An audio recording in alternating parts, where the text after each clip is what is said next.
Bonjour à toutes et à tous, j'espère que vous allez bien. Aujourd'hui, on se retrouve pour un nouvel épisode consacré aux collectivités territoriales. Dans un premier temps, nous nous attarderons sur l'explication du terme collectivité territoriale. En effet, une collectivité territoriale est une structure administrative dont l'objectif est de prendre en charge les intérêts de la population d'un territoire précis. Et de ce fait, elle bénéficie d'une autonomie juridique et patrimoniale. On a souvent l'habitude de voir se confronter les expressions collectivité territoriale et collectivité locale. Mais alors, quel est le bon terme? L'expression collectivité locale désigne dans le langage courant ce que la Constitution nomme collectivité territoriale. En effet, jusqu'à la révision constitutionnelle du 28 mars 2003, les deux termes apparaissaient dans la Constitution. Collectivité locale à l'article 34 et collectivité territoriale au titre 12. Mais depuis, seule cette dernière expression figure dans la Constitution.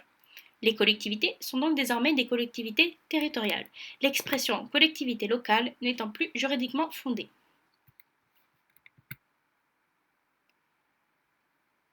On va maintenant à présent se pencher sur les différentes formes de collectivités territoriales. Sont définies comme collectivités territoriales. On a les communes, les départements auxquels s'ajoutent les 5 départements d'outre-mer comme la Mayotte, les régions auxquelles s'ajoutent également les régions d'outre-mer comme la Martinique, et les collectivités à statut particulier comme la Corse par exemple. Petite parenthèse, lors d'un référendum en 2010, la Guyane et la Martinique ont fusionné leur assemblée délibérante. Ces dernières sont composées donc d'une assemblée délibérante élue au suffrage universel direct, qui délibère au vu de prendre des décisions, d'adopter des positions, etc., mais également composée d'un organe exécutif. Conseil municipal et maire pour la commune, conseil départemental et président d'un conseil départemental pour le département, et conseil régional et président du conseil régional pour la région. Il a pour rôle de préparer et d'exécuter les délibérations. Il occupe en réalité une place centrale car il est le chef de l'administration locale, l'Assemblée étant parfois réduite au rôle d'une chambre d'enregistrement. Nous allons dès à présent nous pencher sur l'intercommunalité. Apparue il y a plus d'un siècle, l'intercommunalité permet aux communes de se regrouper au sein d'un établissement public, soit pour assurer certaines prestations comme le ramassage des ordures ménagères, les assainissements, etc., soit pour élaborer de véritables projets de développement économique, d'aménagement ou d'urbanisme. À la différence des collectivités territoriales, les structures intercommunales sont moins libres au niveau des compétences.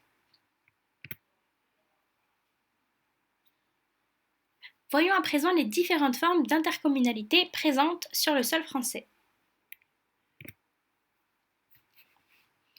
Le tableau qui vous est présenté regroupe l'ensemble des différentes structures intercommunales.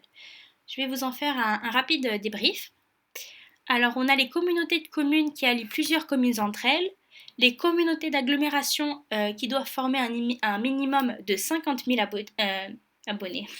habitants, les communautés urbaines qui doivent former un ensemble de plus de 500 000 habitants.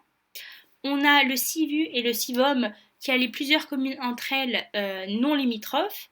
La différence entre ces deux réside dans le fait que le CIVU ne peut que gérer une seule activité intercommunale, à la différence du CIVOM qui, elle, peut en gérer plusieurs. Et enfin, on a le syndicat mixte qui permet l'affiliation des communes avec des départements voire des régions.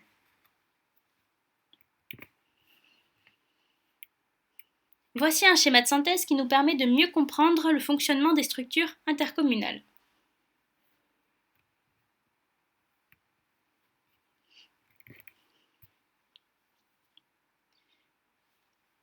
Intéressons-nous maintenant aux multiples pouvoirs des collectivités territoriales.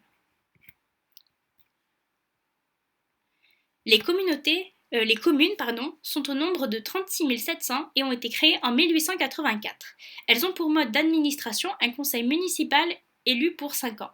Les départements, quant à eux, sont au nombre de 101 et ont été créés en 1871. Elles ont pour mode d'administration une assemblée municipale élue pour 6 ans. Et pour finir, on a les régions qui sont au nombre de 13 depuis le 1er janvier 2016. Auparavant, elles étaient 26. Je rappelle que suite à la décentralisation de 1982, date de création des régions, l'État a transféré des pouvoirs aux collectivités territoriales. Abordons maintenant le sujet de la municipalité.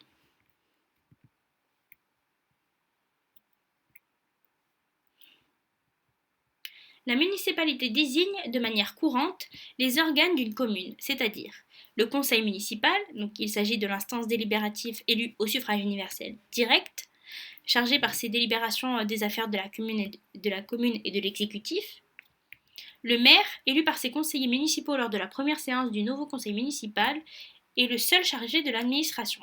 Mais il peut, sous sa surveillance et sa responsabilité, déléguer par arrêté une partie de ses fonctions à un, voire plusieurs adjoints.